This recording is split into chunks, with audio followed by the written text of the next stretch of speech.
It's written by Zoe Chance, who runs the Yale course on behavioral science and persuasion. That's the most popular course at Yale. So I think that shows just how impactful this stuff is. And she wrote a whole book about how you can apply these things as a leader, how you can convince people using psychology, how you can be better at understanding why people make decisions.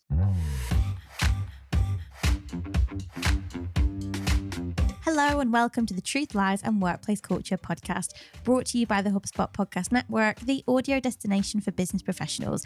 My name is Leanne, I'm a business psychologist. My name is Al, I'm a business owner. We are here to help you simplify the science of people and create amazing workplace cultures.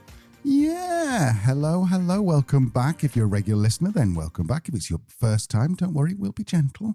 You're going to enjoy this, I think. Oh God, that sounded a bit creepy, didn't it? Ignore him. Moving on. I'm here. Moving on. So you know how last week we were saying that we get a lot of guest requests and they're usually a bit like not very good. Yeah. Well, I've got probably at least 6 or 7 since then over the last week. And my hopes were high. I thought, people would have listened. They would have taken on the challenge.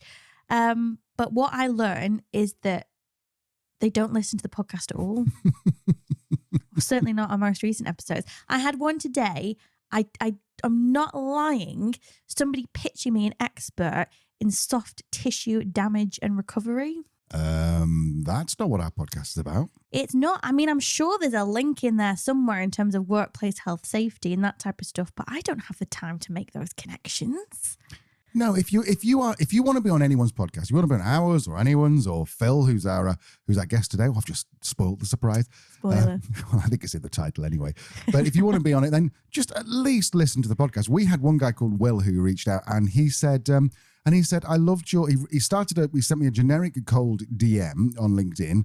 Just ignored it, as I do everyone. And then he sent another one, a follow-up, just saying something like, just listen to your podcast, to your episode with the Shake Shack guys on it. Really enjoyed it. How do you find your guests? Or something like that. And I was like, oh, okay, all right. Started it, got on the phone with him. He's I still don't know what he's pitching. If he is, but he might not be pitching anything. But he got on the phone with us because it was real simple. He just listened to the pod. He spent 20 minutes listening to the pod. He could listen to it on double speed. There you go. A little advice. Rant over. And as a leader, when you're sending that generic email to your staff, maybe think again, Personalization can go a long way. Anyway, I thought my little, guest thing, I'm sure, what's sad is I'm sure there's brilliant people that they're pitching, but they're just doing a rubbish job of it. But speaking of great guests. Yes. So we have got a load of good guests coming up over the next few weeks. We've got Joe Fear from Hustle and Flowchart. He's on navigating partnerships. The week after that, we've got the Founder Series with the amazing Danny and Sophie on navigating inclusion and diversity. Then we've got the CEO of Mind, which is a UK-based charity. If you're in the UK, you know who Mind is. If you're not, you've probably heard of them. Huge, big deal. Then we've got the amazing Bruce Daisley from the podcast Eat, Sleep, Work, Repeat, and also the author of that brilliant book, Resilience, as well as a few others. Mm-hmm. We've got your hero, Johnny Michi Lee.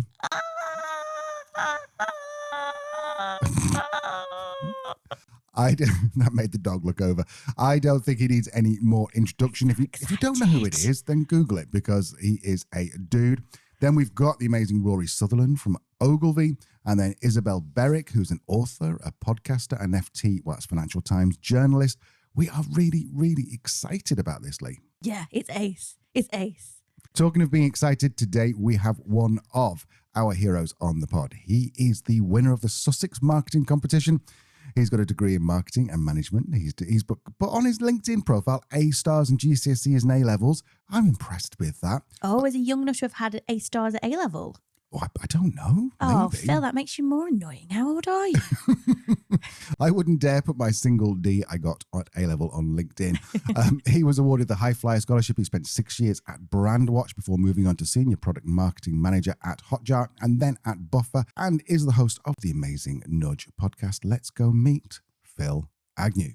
So I'm Phill Agnew. I run a podcast. I'm a podcaster, so I run Nudge. And that's probably what I'm famous for. Nudge is the largest marketing show in the UK.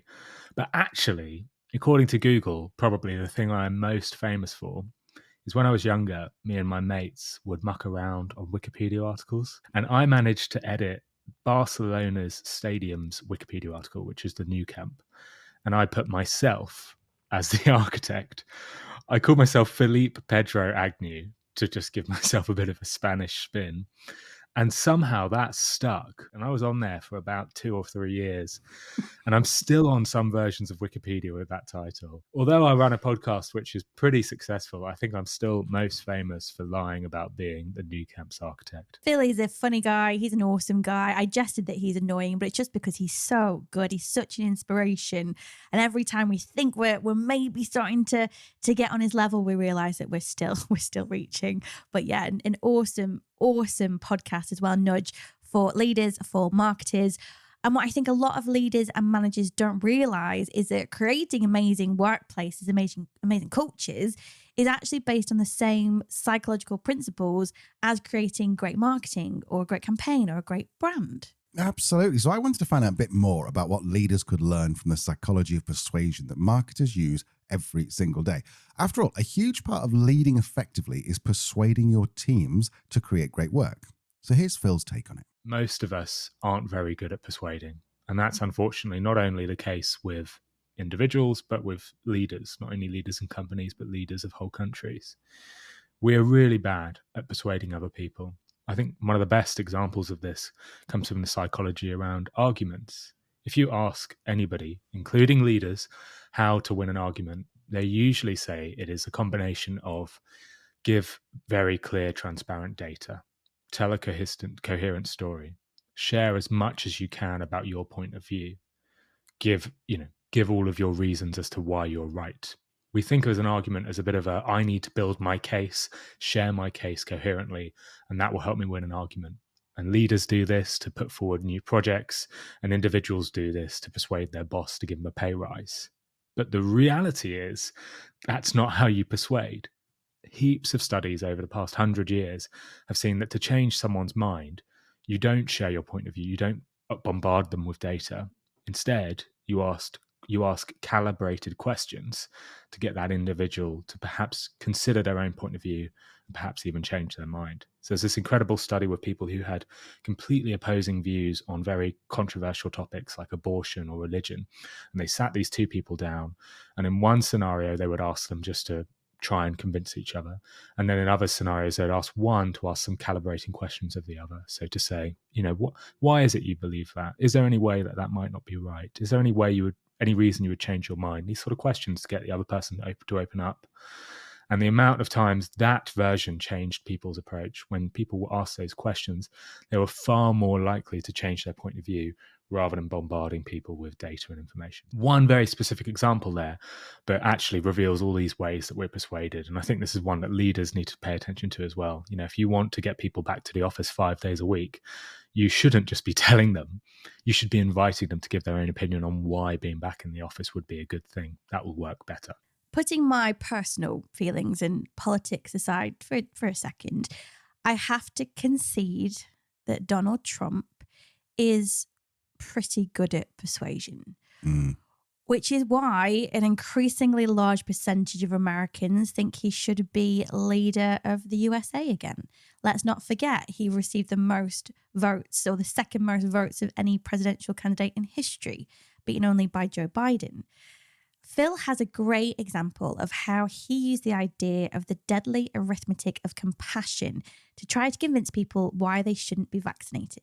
Just before we go to Phill, can you just remind us? I know you've mentioned this term before, the deadly arithmetic of statistics, no, of compassion. I've got it wrong. Will you just tell us what that actually means? Yeah, I mean, we are faced with huge challenges as humans, especially in a world that is so connected through social media. There's climate change, there's natural disasters, there's mass atrocities, there's a deadly pandemic, the list goes on.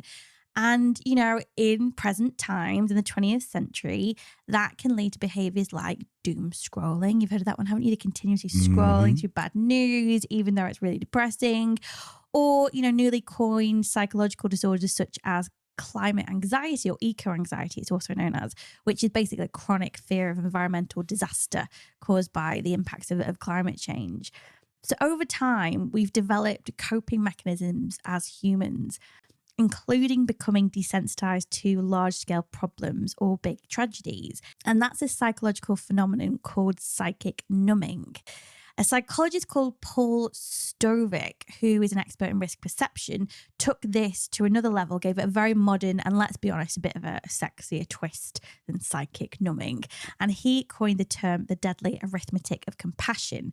So it centers on the premise that our nervous system can't count. We just can't.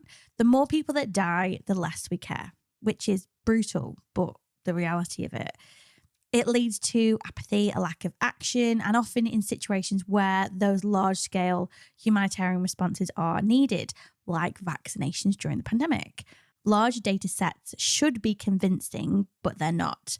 That's why charities feature the story of one individual or family in their donation campaigns. When you identify a victim, you secure twice as many donations.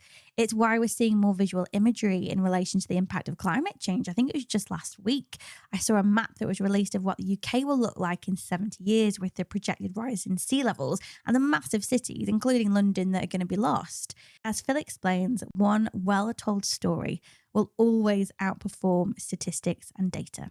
So Tali Sherratt is a world-leading neuroscientist. She is probably one of the most intelligent people I've spoken to, other than you, Al, of course. So she's very intelligent, and she knows that vaccines for her children work. She knows they are effective. Not only does she just know this because she trusts authority figures like doctors, but she knows this because she understands the medical science behind it as well.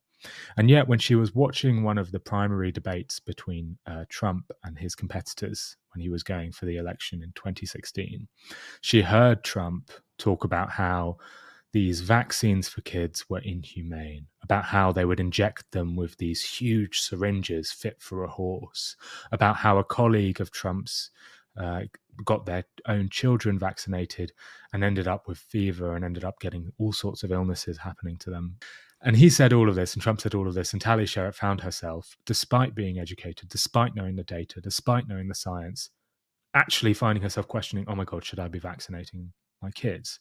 And she describes in her book, The Influential Mind, that this is an example of how stories and how these non-data approaches can influence us, being extremely salient, sharing salient concrete examples, being clear with an individual's example rather than a group's, is a really effective way to persuade. And Trump was leveraging all of those biases. His competitor was saying, well, no, there's all this data with hundreds of thousands of people over lots and lots of studies that show that these vaccines are effective.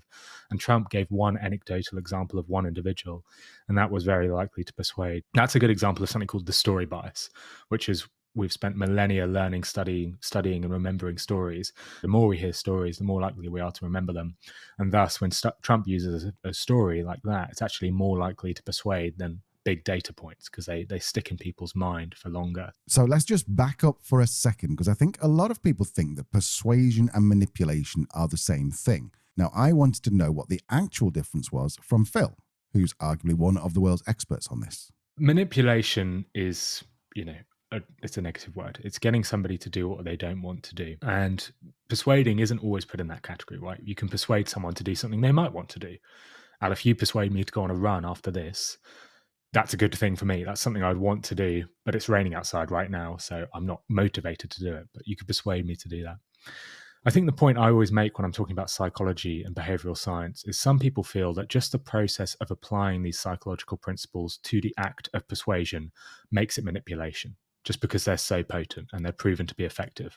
But the fact of the matter is, people are persuading anyway. Everybody is trying to alter the decisions of other people. That's what we spend all of our careers doing. We are constantly trying to debate, discuss, get your own point of view across. All psychological principles give us is the ability to do that more effectively. So we are not doing something different by using behavioral science or psychology. We are simply applying a bit of science to it. And often this can be really good. This can make people with opposing views start to agree, like I shared earlier. Or there's another example I really like, which is from a study which is cited in a brilliant book called The Power of Moments. And it's a study with teachers and students, but it can be applied to businesses as well. I shared it in my newsletter a few weeks back. And in the study, the teacher tested giving two different types of feedback to his students. So half his students would receive feedback, which is something along the lines of, I'm giving you these comments so that you'll have feedback on your paper. And then in the other scenario, the professor would use a bit of anchoring. So they would say something which would elevate the individual's self expectations. So they would say, the professor would say, I'm giving you these comments because I have high expectations of you. Now, in this study, he measured how many of the students actually went back and revised their paper. So this is like coursework where they had a chance to actually revise their paper and improve it. When he didn't use anchoring, when he just said, I'm giving you feedback, only 40% revised their paper. When he did use anchoring, when he said, I have high expectations of you, 80% revised their paper. Now, this is brilliant because the professor wins because people are the students are actually using his feedback, which is obviously what he wants, is what he's paid for.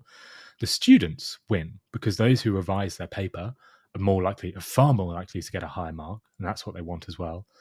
And you could argue the students win in another way as well because they're actually benefiting from a higher self-esteem. They're being told, I have high expectations of you.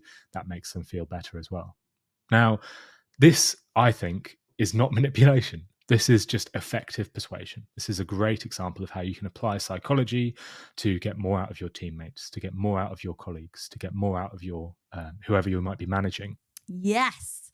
This stuff is directly related to things a leader or manager does every day, like giving feedback. So instead of saying that wasn't the outcome I was looking for, you might say, I know you put a lot of time and effort into this, and I also know that you are amazing at your job. I'm going to point out what I think wasn't done quite right, but only because I know you can do a better job of this. There's a great story on one of Phil's episodes about how perceived effort makes something more valuable. A painting that took 40 hours is going to be perceived as better than one that took 30 minutes. A single malt whiskey that's been aged for 25 years intuitively feels like it's better than the equivalent of a 10-year-old malt.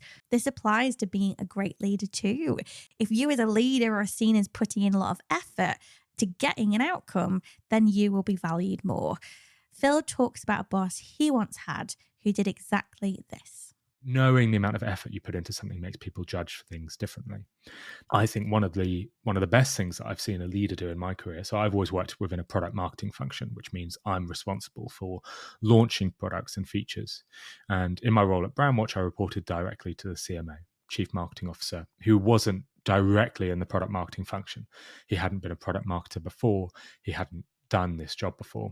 And that can be a bit tricky for a leader. If you haven't done the job that you are managing someone to do, you suffer from not having this input bias. They know that you haven't put in all the hours in your career launching products. They know that you haven't been executing on the same things that your staff are executing on day in, day out.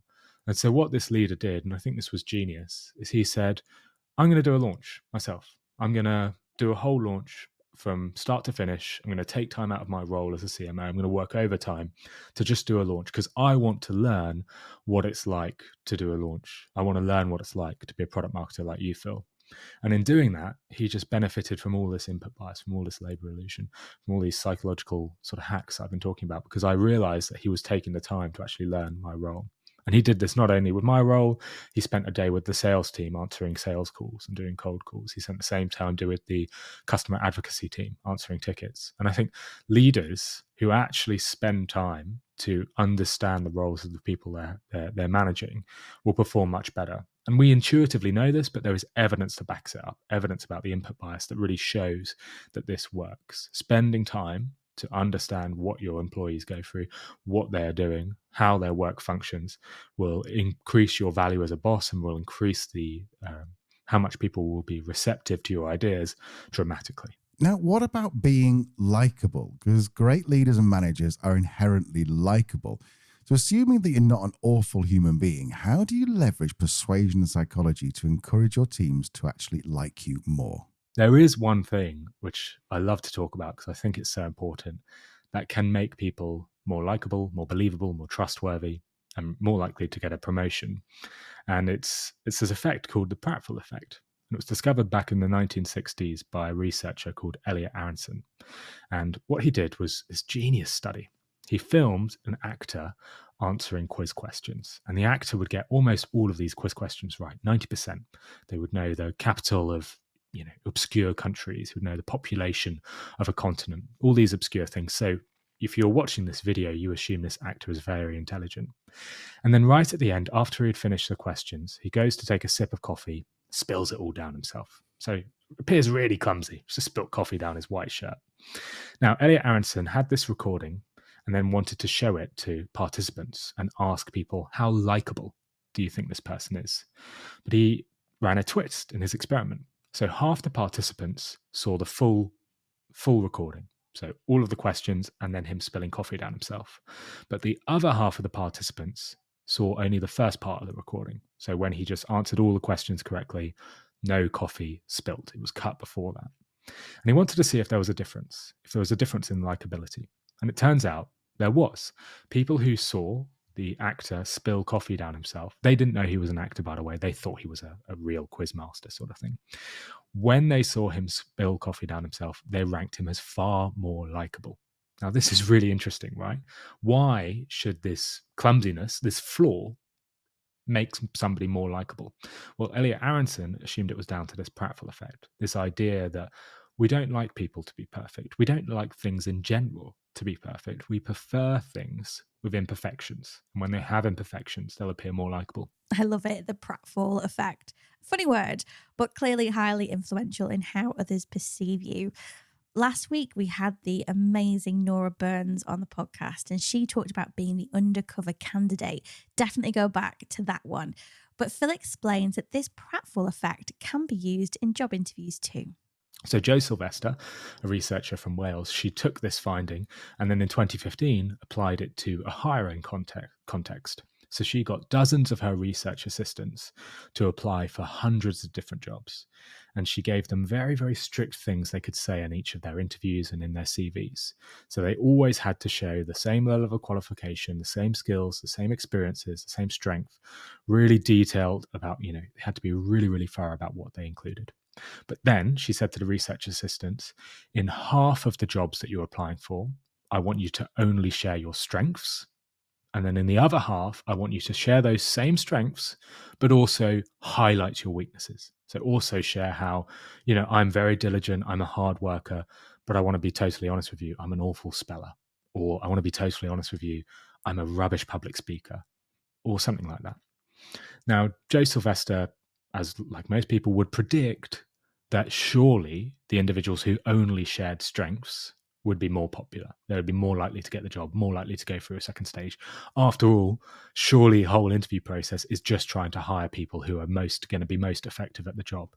But that's not what she found. She discovered that when these individuals also showed their flaws, if they even highlighted their flaws and brought them up, they were more likely to get a job, to get through to the second round, to get hired, than those who only shared their strengths. So she's found that this 1960s study applies today in an interview context. By showcasing a flaw, by revealing a weakness, we are more likely to get a job. Brands know this. So some of the most famous brand slogans in the world reveal a flaw. You'll either love it or hate it with Marmite. We try harder with Avis. Great examples of why revealing a flaw can make you more popular. And right back to your example, I think if you are competing against other people, there is this natural desire to be shown as the best, to make sure that your boss thinks you're perfect, you never make a mistake, that you get everything right, that you know more than your peers. But psychology reveals that actually might not be effective. That actually, by being just a bit more human, a bit more real, revealing those imperfections, spilling a bit of coffee down yourself, that will make you more likable. That'll make you more believable, which will make you more trustworthy, which will probably make you more likely to get that promotion or that job or whatever it might be. So that would be my advice. Don't hide your weaknesses. That tends not to work. And if it does work, then you're probably in a workplace culture, which is worth getting out of anyway, because it's not probably a real one like these studies. So showcase your flaws. Even the UK taxman uses psychology to get you to pay your taxes on time. Most famously, the British government had a team within their government called the Nudge Unit, run by David Halpern, who would apply behavioural science across all of government. So famously, if you read a letter from HMRC today, I hope you don't have to, Al, but if you do, it'll have a lot of nudges in. One of the most famous is the letter you get if your self-assessment, so this is basically you declaring your taxes, if that's overdue. And there's an extra line in that letter, which is new from what it would have looked like 10 years ago, which says most people in your area, like you, have paid their tax on time by now. And that one extra line, because of social proof, because it says that the majority of people do this, made people 15% more likely to respond and pay their tax. So great example again. That saved millions, literally millions and millions for the UK government. Now, a lot of people we speak to have a problem around bonuses. Specifically, does giving a bonus actually work? Lee, what's your thoughts around this? So the reason bosses will introduce bonuses is to motivate performance. Makes sense. They believe that bonuses motivate performance, and that's because of the incentive theory of motivation. That's the psychology behind it. But that dates all the way back to Skinner. You remember Skinner with the bells and the dogs? It's essentially an extension of operant conditioning, which is using rewards and punishments to modify behavior. Or perhaps to use a word that's more businessy, can we incentivize the behavior we want to see? And bonuses are a way of incentivizing behavior. The issue is that not all incentives are created equal. The rewards that I find motivating might not be enough to inspire another person to take action. And when it comes to financial rewards, motivating performance, we know typically has a limit. Those on a salary of $50,000 a year or more don't typically experience any increase in life satisfaction or happiness with further increases in financial remuneration, such as a bonus. So what we can conclude is that financial bonuses will have more of an impact on those experiencing lower levels of financial well-being. And they're probably experiencing lower levels of financial well-being because they're not either receiving a living wage or they're not able to access support that they need to improve their financial literacy. People and culture professionals will have a beef with this and a beef with bonuses because they're often thrown around to force people to stay in environments that are not conducive to their physical or mental health, their career progression, or even their own sense of identity and worth. The thing is, at best, research suggests that by and large, rewards succeed at securing one thing only, and that's temporary compliance. How many people have you spoken to that will say things like, oh, I'm staying in my job until April because that's when I get my bonus? Or as a leader, perhaps you've had a flurry of resignations once you've just triggered a bonus to your team. When it comes to producing lasting change in attitudes and behaviors, rewards are alarmingly ineffective.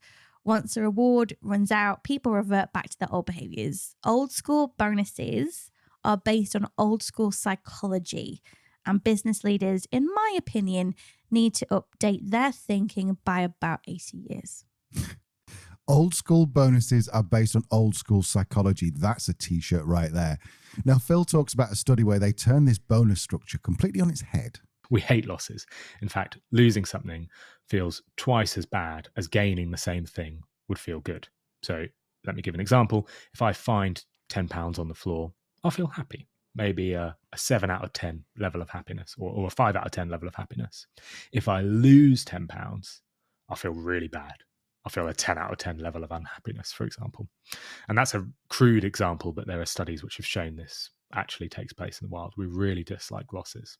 Anyway, Hussein and List, they went into this factory and they thought, well, if loss aversion is so powerful, why don't we change the way that we incentivize people? Rather than saying, if you work and hit your targets, you will get this reward.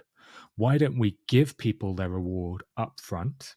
So give salespeople their commission, give factory workers the money that they would get if they got their reward. But then say, if you don't hit your targets, you'll lose the reward. So flipping it on its head, giving people the reward up front, but saying if you don't hit the target, you'll lose it. So loss aversion. And they found that in doing so, there was a dramatically positive effect on productivity. So productivity was higher than it was before. We have had plenty of guests on the podcast talking about providing benefits to their employees via EAPs or employee assistance programs. They are typically intended to help employees deal with more personal problems that might adversely impact their work performance, their health, their well-being, and typically services offered can include confidential assessments or short-term counselling. But the number one question we get asked around this is how do we get employees to actually use the benefits available to them? We asked Phill why he thought more people don't take advantage of these types of programs. Well, it's difficult to say because, how are they applying these benefits? But my question would be, what at all psychological principles are you thinking about when you're giving these benefits to people? Are you thinking about any ways that you could actually get them to apply them? Because there's a great study around gym membership, which is in Uriganesi's brilliant book, Mixed Signals, all about fantastic incentives. That's one I definitely recommend as well, Mixed Signals, to your listeners. And in this study, they offered university students incentives to go to the gym. So a little different from your example, but the students got free gym membership anyway as being part of the university, and they gave them incentives to go. So pretty similar, right? They just pretty similar as before. They just said, you're getting a bonus, incentives to go to the gym, just go. And in one scenario, the incentives were only achieved once the students have actually gone to the gym and signed in. And then the other scenario, they were just given the money and they weren't actually checked whether they were going in. And then they removed those incentives very quickly and they measured gym membership. And they found something really simple. And this is obvious, and all of your listeners will know this. The people who actually went to the gym were paid to go to the gym. So just literally went to the gym just to pick up their check and then left. They were far more likely to continue going to the gym after the incentives stopped than the control group who just got the money and their attendance wasn't checked. And the reason behind that is something to do with consistency. So we stay consistent with our previous actions. If I have been going to the gym for the last 5 weeks, I build a habit around it, I'm far more likely to continue doing that. It would be more effective if you said to the staff, you get this gym membership, but you will only get it for 1 month unless you go 3 times during that month, and then you unlock yearly access.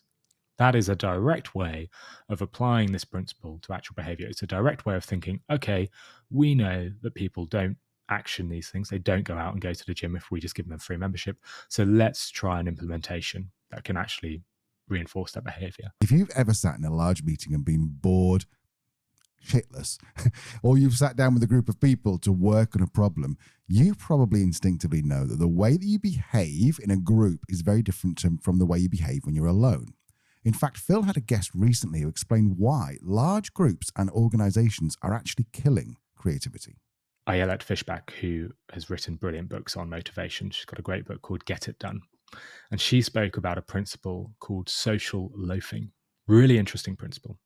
And the studies behind this principle have been conducted with groups of people and individuals. And she would basically, there was a brilliant study, which is just around a tug of war. So, tug of war, where 2 groups pulling a rope, and they measured the force of how much people are pulling in different scenarios. So in one scenario, it was just one-on-one. I'm pulling a rope against you, Al. And they measured the force that we would exert. So, my force as an individual, yours will be a lot stronger than mine. But anyway, they would measure our respective forces. And then they would do the same test, but there would be 10 people on either side. So a much bigger group of people pulling. And they discovered that the collective force of a group of people is less than it should be. People are putting less effort in when they're in a group. And this is what they're called social loafing, this idea that when you're in a group, you put in less effort. And they've repeated these studies in a workplace culture where they ask people to come up with creative ideas on their own and creative ideas in a group. When you come up with ideas on your own, you come up with far more than when you do if you're in a group. In fact, sometimes an individual can trump a whole group's level of creative ideas.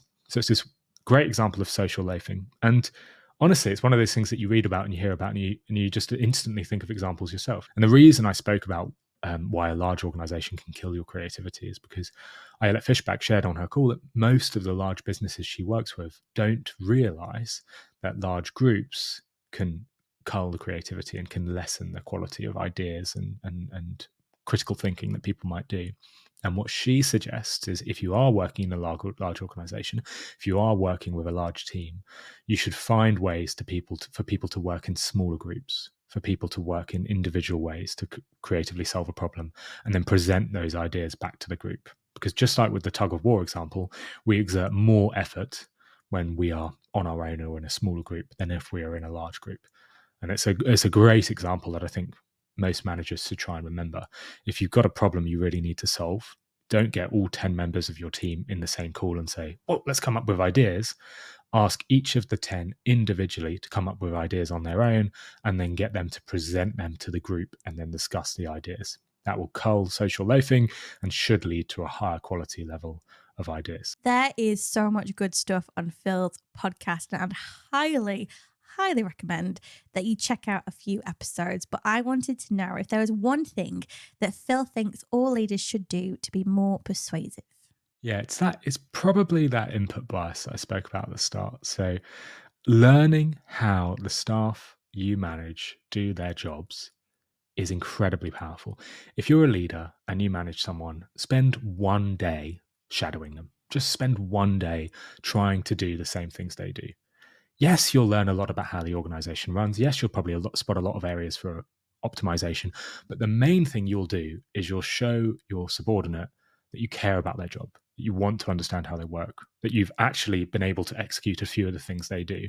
And that will increase your level of trust, your level of influence dramatically, compared to being this sort of omniscient leader and not really ever engaging with your staff. So spending that time doing a bit of input to show that you understand your subordinate's job can be really, really impactful. If you want to know more about Phill, and of course you do, he's an amazing guy, then go search for the Nudge Podcast on your favorite podcast app or check out his YouTube channel. There will be a link in the show notes. On our call, Phill revealed that he's about to launch a top secret project called the Nudge Vaults. This is basically what I've spent the last 5 years doing. So I try and read every book. I fail, but I try to read as many books as possible on behavioral science as I can, which means I now have this huge database of 300 different insights that I've seen applied in behavioral science and all of the nudges that they link to and all of the studies that they're based on.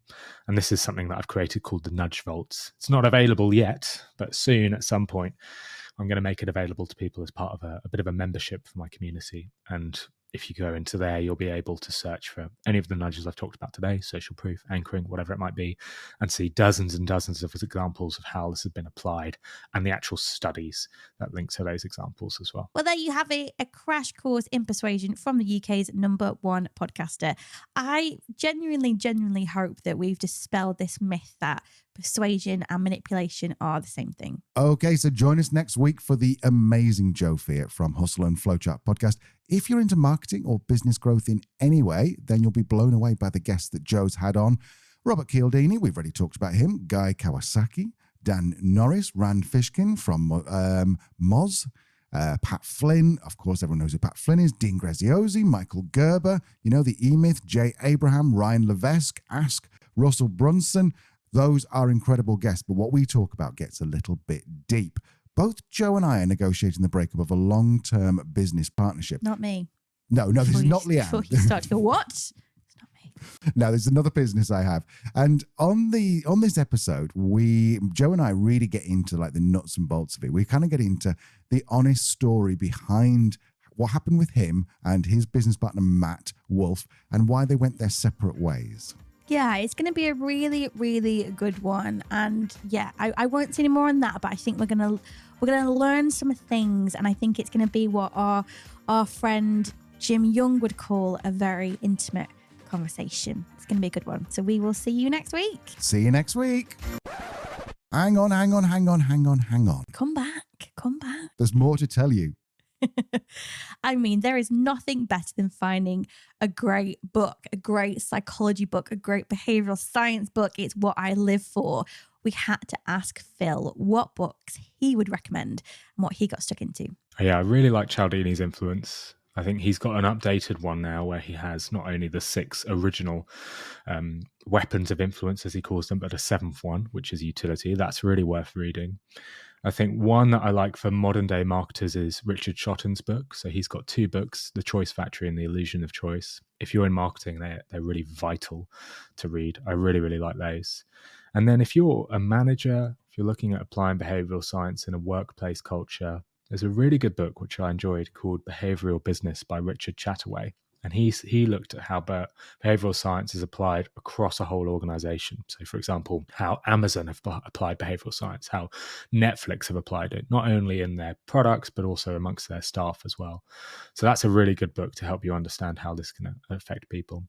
And I'll give you one more as well, which is Influence is Your Superpower. A bit of a corny name, but it's written by Zoe Chance, who runs the Yale course on behavioral science and persuasion. That's the most popular course at Yale. So I think that shows just how impactful this stuff is.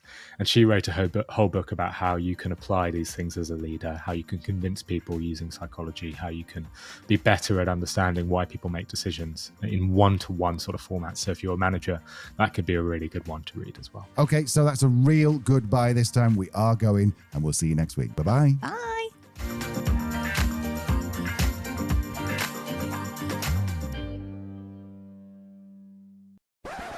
And indeed, that in some situations, I don't know what I'm adding, there's nothing there to add. People management, the whole point of leadership is to create an engaged. Beep, beep, beep, boop, boop, boop, boo. I've got an itchy nose. It's not in the nose, it's on the side of the nose.